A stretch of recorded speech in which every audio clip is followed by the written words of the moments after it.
অভাব না মানুষকে শেখায় কিভাবে হাসি মুখে অপমান সহ্য করতে হয় আর কিভাবে অভিমানকে গিলে ফেলে বেঁচে থাকতে হয়। আজকাল সম্পর্ক হয় পকেটের ওজন দেখে, মন দেখে নয়। স্বার্থপর এই যুগে টাকা ছাড়া আসল মানুষের মুখ দেখাই যায় না। অর্থ দিয়ে নিজেকে পরিবর্তন করা যায়, কিন্তু নোংরা স্বভাবগুলো কখনোই পরিবর্তন করা যায় না। পৃথিবীতে সবচেয়ে উপেক্ষিত মানুষ হচ্ছে সেই যার টাকা নাই। তাদের দেখলে মানুষ ভয় পায়, ভাবে যদি কিছু চেয়ে বসে। অন্যের কাছে যা আছে তা নিয়ে স্বপ্ন দেখার নাম সুখ নয়, বরং নিজের যা আছে তাই নিয়ে সন্তুষ্ট থাকার নামই সুখ। অবহেলা পেতে পেতে মানুষ একসময় বুঝে যায় যে নিজেকে ছোট করার চাইতে সম্মান নিয়ে দূরে থাকা অনেক ভালো। মানুষকে বিশ্বাস করে দেখেছি আর বারবার ঠকেছি। মানুষকে ঠকানো সহজ, কিন্তু ঠকানোর পরে যা পাবে তা হজম করা খুবই কঠিন। ধাক্কা খেলে একটা জিনিস ভালোই শেখা যায়, কার সাথে জুড়ে থাকতে হয় আর কার থেকে দূরে থাকতে হয়। হৃদয়ের চেয়ে বড় কারাগার আর কোথাও নেই, যেখানে আমরা প্রতিদিন আমাদের হাজারো ইচ্ছেগুলোকে বন্দি করে রাখি। এই কথাগুলো শুনতে খারাপ লাগলেও এটা বাস্তবতা। বাস্তব জীবনের থেকেই আমি কথাগুলো বলি, কারণ মাঝে মাঝে এত মন খারাপ হয় বলার মতো না। এই মন খারাপের কোনো কারণ খুঁজে পাই না, কারোর সাথে শেয়ারও করতে পারি না। ইচ্ছে করে চিৎকার দিয়ে কান্না করি, কিন্তু কান্না করতেও তো পারি না। ছোটবেলায় কান্না করতাম অনেক জোরে জোরে, যে মানুষ শুনতে পায় আর আমার কষ্টগুলো দূর হয়, আমার চাওয়া পাওয়াটা তাড়াতাড়ি পূরণ হয়। কিন্তু এখন আর মানুষের সামনে কান্না করতে পারি না। আরও চুপ করে কান্না করি, যাতে আমার কান্নাগুলো কেউ না শুনে, না বুঝতে পারে, আর আমার পরিস্থিতি নিয়ে কেউ হাসতে না পারে। আসলে মানুষের কাছে আপনি আপনার দুঃখগুলো ভাগ করতে যাবেন ঠিকই, কিন্তু সবাই আপনাকে নিয়ে পরিহাস করবে, কেউ আপনার দুঃখের ভাগিদার হবে না। এটাই বাস্তবতা। বাস্তব জীবনের কথাগুলো আমি তুলে ধরি আপনাদের মাঝে, কারণ আমার ওরকম শেয়ার করার মতো কোনো লোক নেই। হ্যাঁ, আমার হাজব্যান্ড আছে, কিন্তু সে তো সবই জানে। তাই কিছু সময় মনটা অনেক খারাপ হয়, অনেক ভারী হয়ে ওঠে।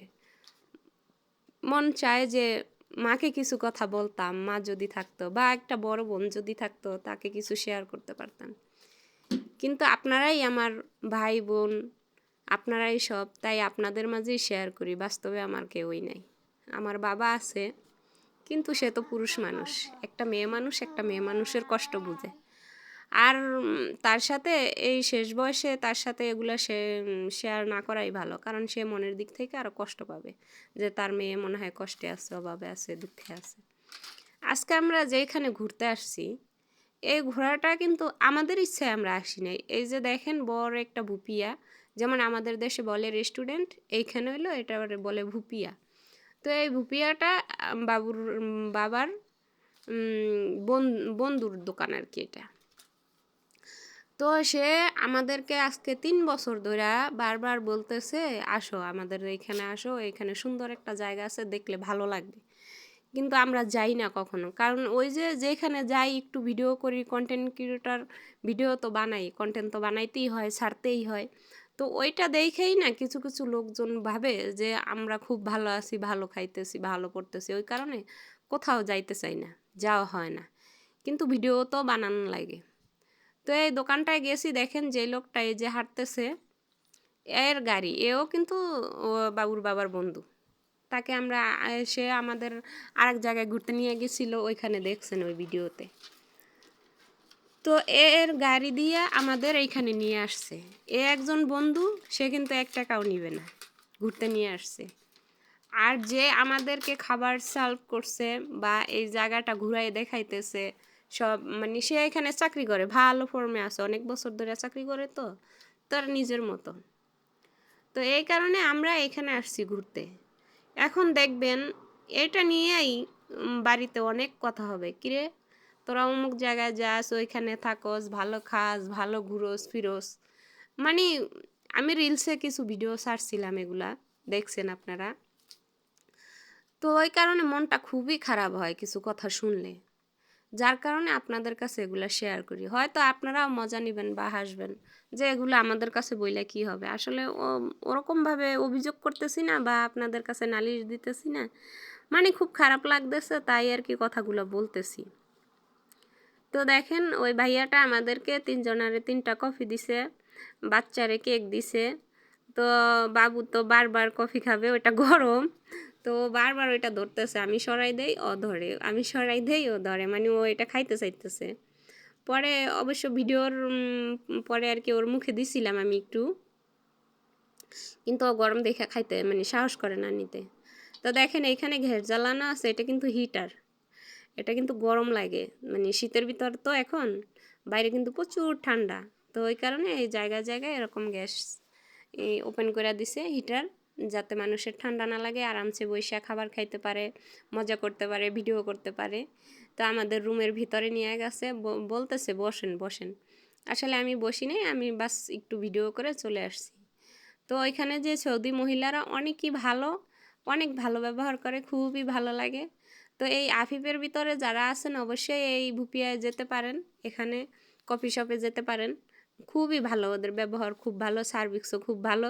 এখন আবার অনেকে বলবে যে প্রমোট ভিডিও নিয়ে আসছে, আসলে প্রমোট বলতে কিছু না, এমনিতেই আর কি বললাম যে গেলে ভালো লাগবে। কারণ সৌদি আরবে এই ছোটো ছোটো একটু একটু জায়গার ভিতরে কিছু কিছু জিনিস আছে যেগুলো দেখার মতো, দেখতে ভালোই লাগে। আমাদের বাংলাদেশের তুলনায় এগুলা কিছুই না আসলে। তো আমাদের বাংলাদেশের যেই সুন্দর সুন্দর পার্ক, ঝর্ণা অসাধারণ দেখার মতো, সবুজ ঘাসপালা কিছু দেওয়ান লাগে না, বন জঙ্গলে যেগুলো হয়ে রয়েছে ওগুলাই দেখতে খুবই ভালো লাগে।